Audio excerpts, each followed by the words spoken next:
Hello and welcome to my workshop. This afternoon I'm going to talk about pocket joinery. I'm going to be using a Enjoy Wood XK4 pocket joinery jig to demonstrate. I bought this second hand, paid about £25 for it I think, and I'm very happy with it. I'd definitely recommend it.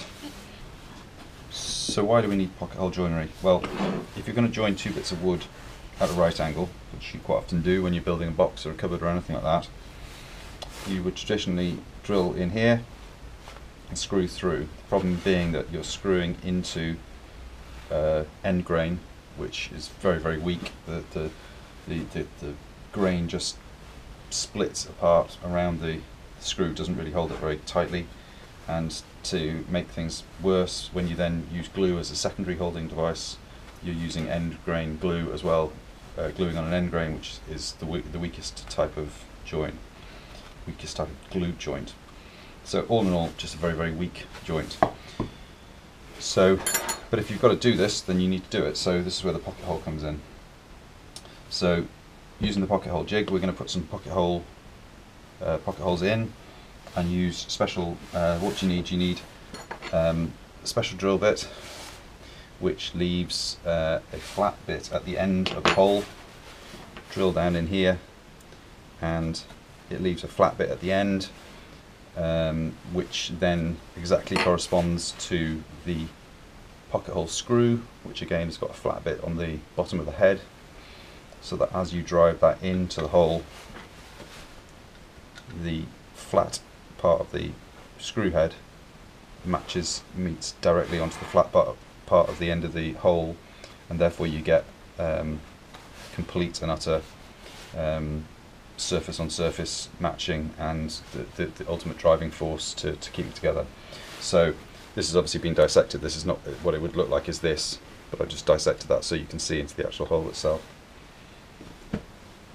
So you need a special drill bit because it leaves the square at the end of the hole, but it also, this bit here, encourages the self-tapping screws to screw through into the other part of the wood that you're not going to make a hole in. Okay, so first thing you need to do to set up your pocket hole jig is you want to be able to screw through here. The reason why this is going to be so much stronger is because you're going to go through it at an angle here and then an angle there, so neither of these joins, neither of these pieces of wood are actually going to be going directly into end grain, so that's why it's so much stronger. So we want to drill through here but then screw into here without drilling a hole. So we need to measure the depth so that we drill the hole to exactly the right depth.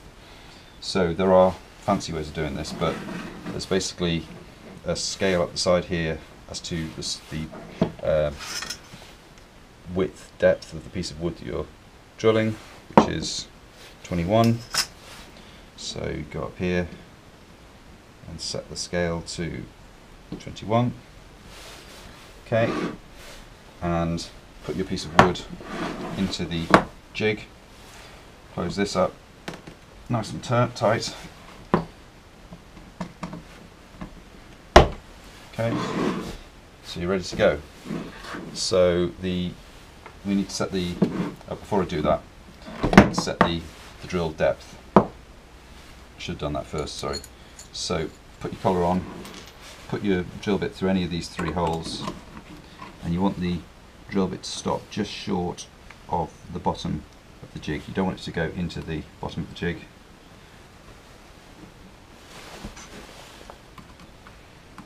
Just to stop a few mils short. There are patterns down here that allow you to, in theory, measure that more accurately, but I've always found that this to be the best method. That's ultimately where you want the drill bit to stop. Okay, so then clamp a piece of wood, put the drill bit in,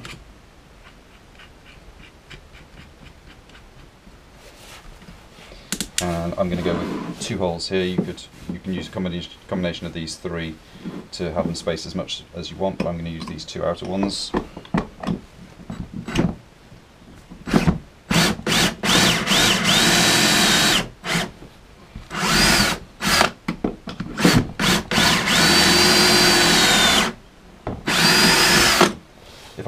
demonstrating this, videoing it, I would have my dust extraction in here.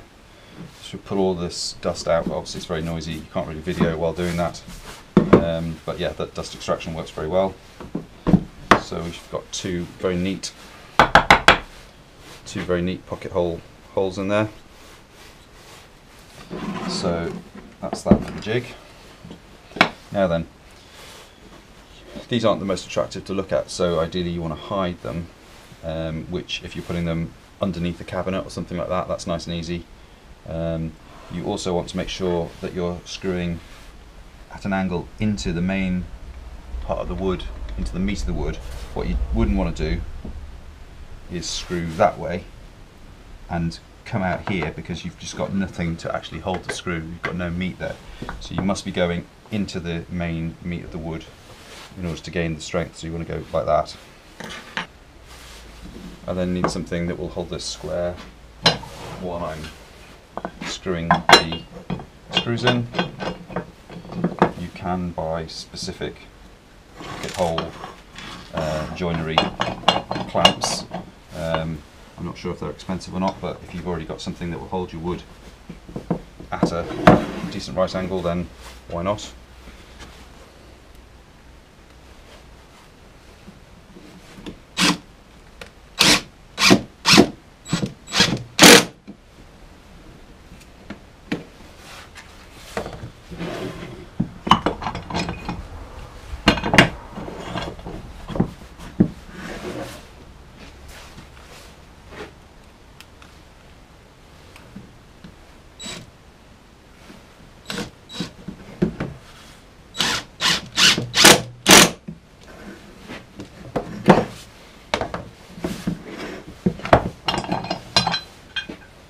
And there we have it. There is your nice flush joint there, and obviously I would have put glue in there as well, and the glue ultimately is going to be a lot of the strength, but the pocket holes themselves are pretty strong in themselves. You can then fill these holes. In an ideal world you'd have them so that they'd be underneath the box or underneath the cabinet, so that they just wouldn't show, so it's not a problem, or inside in some way, but if they are going to show, you can get wood fillers to go in there, but it's difficult to get a wood match. But if you're going to paint, then that's fine. Also, if you're going to paint, of course, you could just fill them with wood filler, and then sand them off, and then you can paint. So I hope that's been useful. Any comments, any questions, please leave them down below, and if you've got time to like the video, I'd really appreciate that, and if you've got time to subscribe to the channel, even better, get my numbers up slowly, make it more worth my while, and in the meantime, stay safe.